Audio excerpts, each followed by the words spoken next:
Hey guys! So today you and I are going to talk about crises. So let's get into it.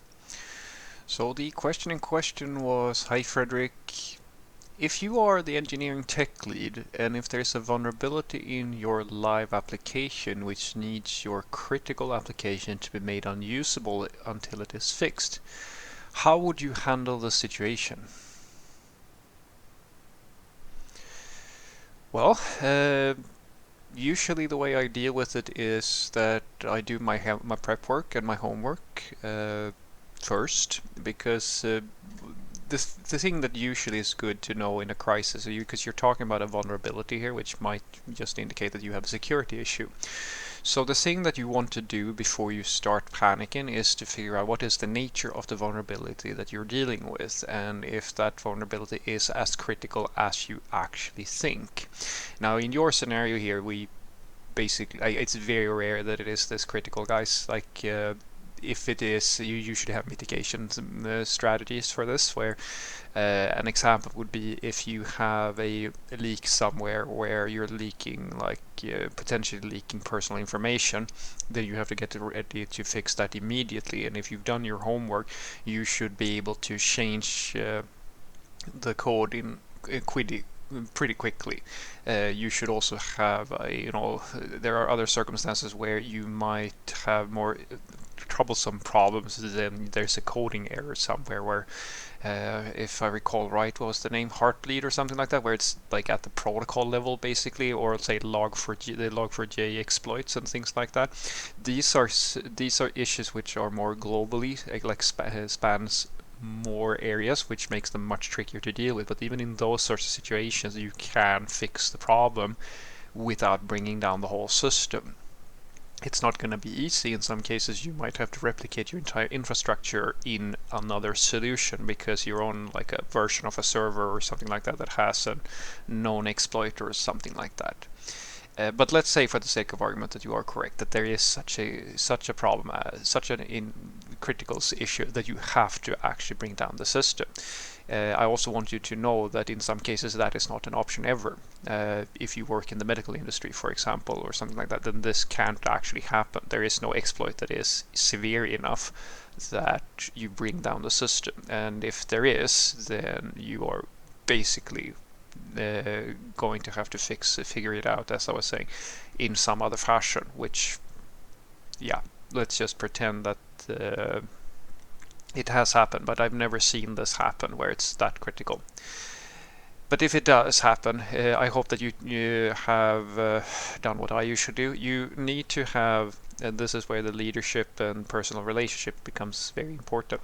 So something that a lot of software teams don't really do, which is a bit of an amateur move in my opinion, but it's actually very common, is that they don't establish connections with their immediate stakeholders. They don't create any communication lines or anything like that. So if you take, say, inspiration from the major websites of the world that you all depend on, what they usually do is that they have a communication page where they tell you if there's an outage. They send out emails or something like that. They have ways of getting in touch with you if something critical is happening.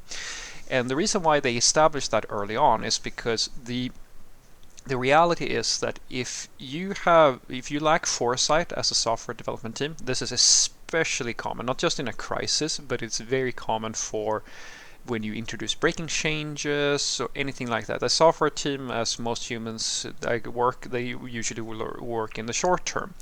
And the problem with working in the short term is that you have the problem now, or you want to ship the feature now. The problem is that you have other people who depend on you that haven't been told that this thing is happening. And the quicker you can get to them and inform them of the situation, the more time they will have to respond to whatever you have to do, which is the foundation skill, communication, of any leadership.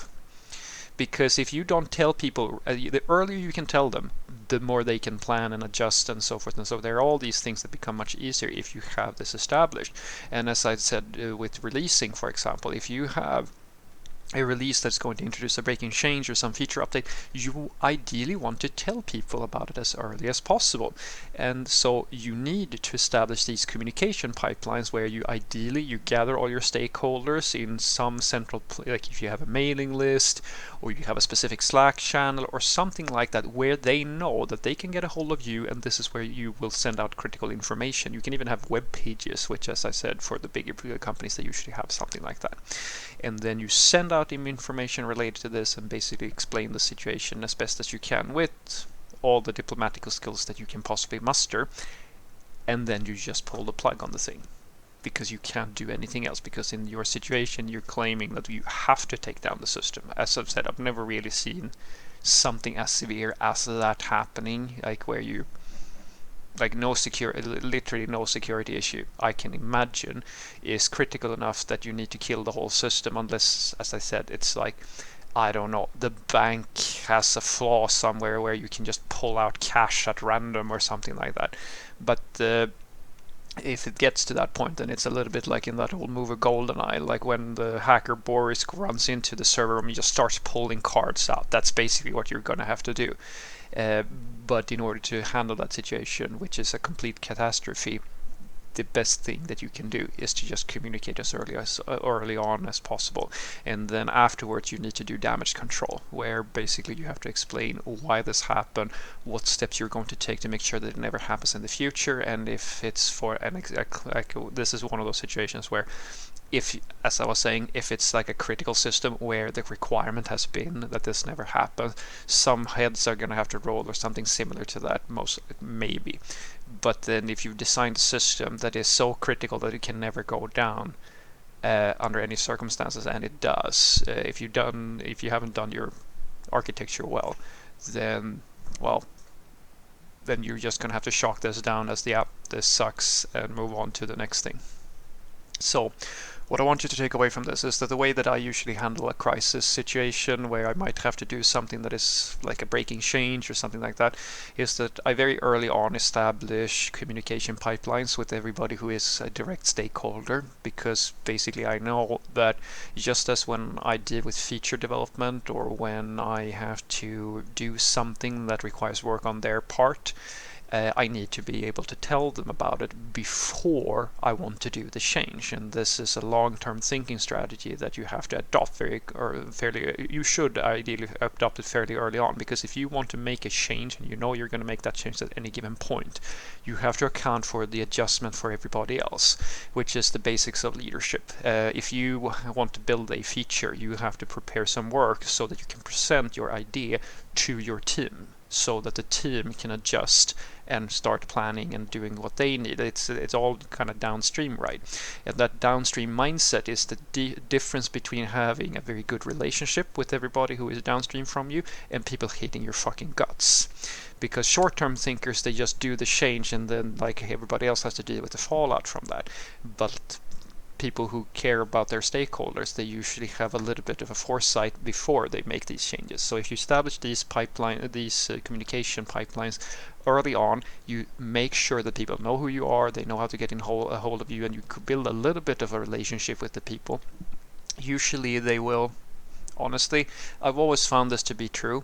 People are always upset when things go bad, guys, but people are more willing to forgive and be, understanding of people that they sort of know a little bit and genuinely feel are, yeah, on average, this is, Frederick is usually a pretty good, nice guy, and he fucked up now, and that sucks, but, okay, let's cut him some slack. And I think that you should do the same thing, guys. I've always found that, pointing fingers and things like that and so forth, it really is, it is a strategy you can pull. I never really felt the need for it, because I've always found that if you just on an average day all the time do a really good job and you treat people the way that I'm basically telling you, like with care, with understanding, and the like sort of empathy for the impact that you have on them, and they feel that you understand them, they will usually be fine, even if something really, really serious happens like this. That's at least what I've seen. Have a great day.